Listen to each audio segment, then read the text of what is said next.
Naghahanda ang isang coastal barangay sa Ilocos Norte lalo't may naitalang swarm o sunod-sunod na lindol sa dagat malapit doon nitong December 17 hanggang 20. Pinaghahanda naman ng Office of Civil Defense sa mga LGU ang mas pinaigting na plano at paghahanda sakaling may banta ng tsunami. May unang balita si Nico Wahe. Swarm ang tawag ng FIVOC sa sunod-sunod na lindol sa iisang lugar, gaya ng nangyari sa dagat na sakop ng Santa Catalina, Ilocos Sur nitong December 17 to 20. Malapit ang mga lindol sa Manila Trench na mula Northern Luzon hanggang lagpas ng Batangas. Umabot na sa 193 quakes ang naitala roon hanggang tanghaling naglalaro ang lakas mula magnitude 1.8 hanggang magnitude 5. Dumadalang na rin ang mga pagyanig doon matapos ang 70 earthquakes noong December 19 to 20. Hindi pa rin tayo umaalis dun sa posibilidad na pwede pang magkaroon ng malaki.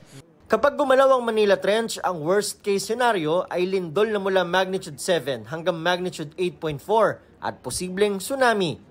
Sa barangay Gabot, Badok, Ilocos Norte na isa sa mga coastal barangay, nakahanda na ang warning device na tutunog sakali mang may tsunami. Kung sa Santa Catalina pa rin tatama ang pinakamalakas na lindol, posibleng umabot sa 14 meters ang taas ng tsunami na mararanasan sa bandang Vigan.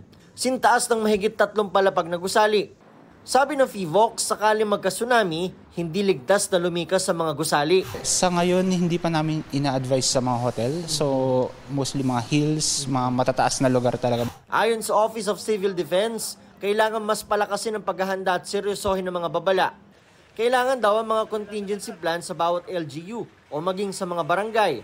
Magkaroon po ng in-between drills ang mga regional offices po natin at i-identify na alin yung mga pamayanan, mga komunidad na delikado o peligroso. Kung magkakasunami sa Metro Manila, kailangan daw ay 6 kilometers away mula sa Pampang ang paglikas.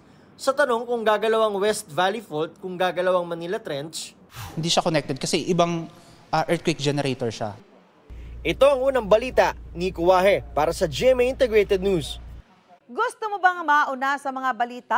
Mag-subscribe na sa GMA Integrated News sa YouTube at tumutok sa unang balita.